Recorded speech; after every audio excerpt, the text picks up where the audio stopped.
श्लोक शिव महापुराण का एक एक शब्द भगवान शंकर को पहचान का शब्द। ये पुराण कोई साधारण नहीं, शिव का एक प्रतिबिंब।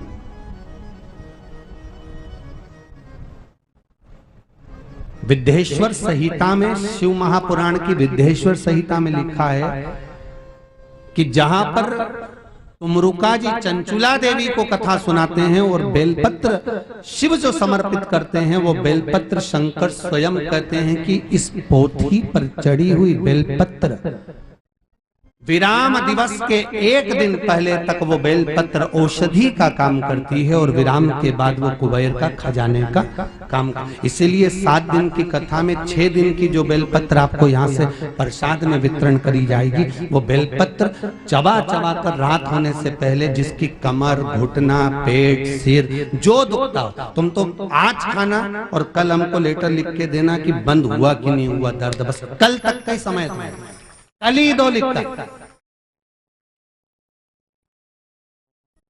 पर एक नियम है, रात भर नहीं रखना है, नहीं तो तुम सोचा हमारी सास के लिए रख ले। बहुत चतुर चतुर माता आती हैं, बैग में लेके साथ में चलती, देना भैया। और चलो तो चलो, एक बार कोटा में कथा थी, कोटा में गगरानी जी कथा कराए थे, गीता भवन ऐसा कुछ था, वहां कथा करा तो एक माता आई तो भगवान जाने का दिन कैसी उसने झोली बनाई थी राम, वो साड़ी का पल्लू की ऐसी लेती जा, तुरंत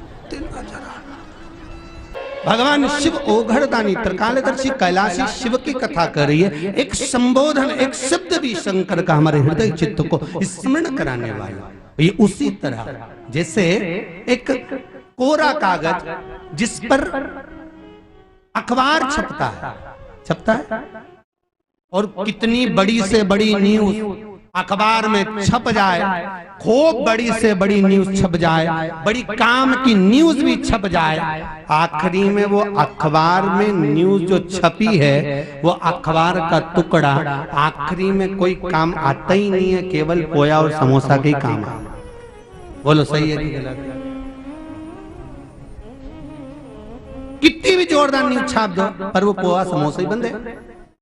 और वही कोरा कागज पर, उसी कोरे कागज पर जिस पर अखबार की न्यूज छपी और बड़ी से बड़ी छपी और बाद में पोया और समोसा के काम आई, वही कोरा कागज गीता प्रेस गोरखपुर चले जाता और गीता प्रेस के वो प्रेस वाले उस पर रामायण की, गीता की, भागवत की, शिव पुराण के श्लोकों को लिख देते। तो ईमानदारी से बोलो, उस पर पोया समोसा बनता क्या?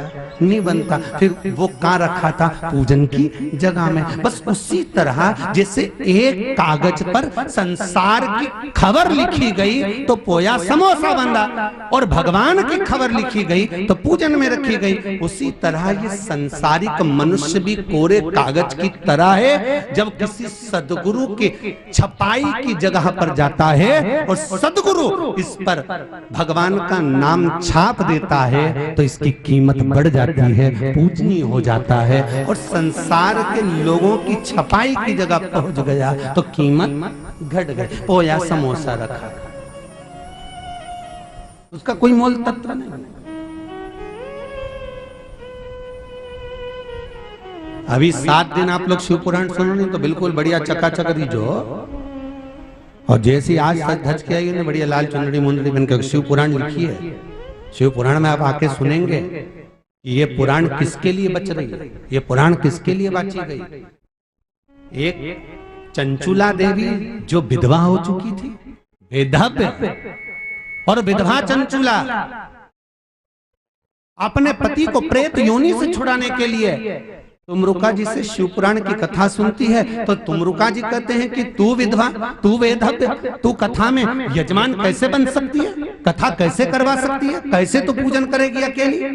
तब चंचुला देवी के नैनों में जल भर गया और चंचुला देवी ने देव अधिदेव महादेव से विनती करी। तब महादेव और जगदम्बा दोनों ने मिलकर इस कथा की यजमान पद को ग्रहण करा। तो शिव महापुराण में स्वयं तुमरुका जी लिखते हैं विद्येश्वर संहिता के अंतर्गत कि जितनी भी माताएं जितनी भी माताएं शिव महापुराण की कथा को श्रवण करती हैं, अखंड सौभाग्यवती माताएं अगर शिव पुराण की कथा को सुनती हैं तो वो अखंड सौभाग्यवती ही रहती हैं। वेधव्य नारी अगर शिव महापुराण की कथा को श्रवण करती है तो उसका जो दूसरा जन्म होता है उसमें वो कभी वेधव्य नहीं होती, वो मरने के बाद पति के लोक को जाती है। कुंवारी कन्या शिव महापुराण की कथा को सुनती है तो उसके जीवन में निर्मलता का सुख प्राप्त होता है, और जो पुरुष शिव महापुराण की कथा का रसतत्व ग्रहण करता है उसकी मनोकामना पूर्ण होती है। ये वो पुराण है जिसको मात्र 3 महीने के अंदर ही फल प्राप्त हो जाता है, ज्यादा समय नहीं रुकना पड़ा। तुम जिस कामना से कथा सुन रहे हो वो कामना तुम्हारी से। कथा का महत्व ही वही है।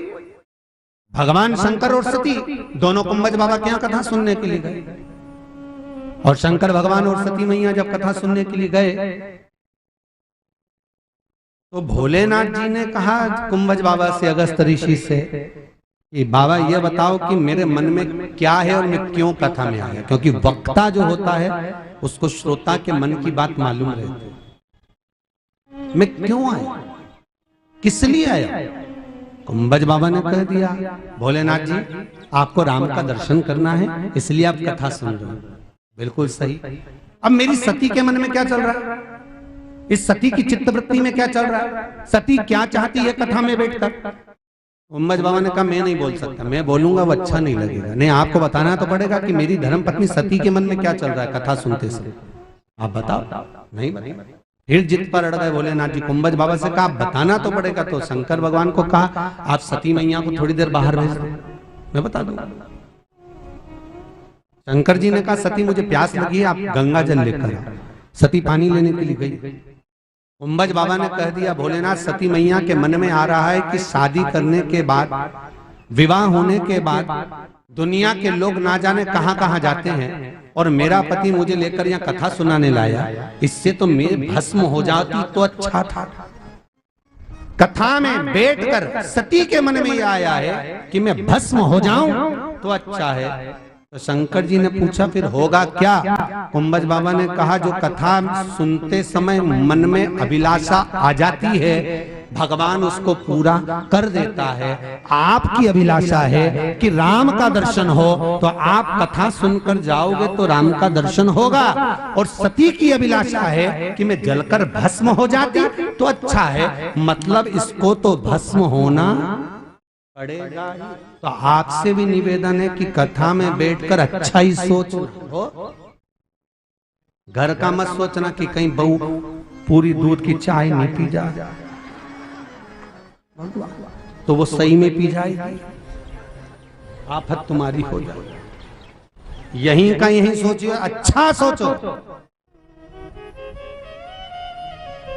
किसी के लिए बुरा नहीं सोचना। क्या किसको रोइए, जम के बोलो, चादर तान के आग लगे बस्ती में अपन रहो मस्त।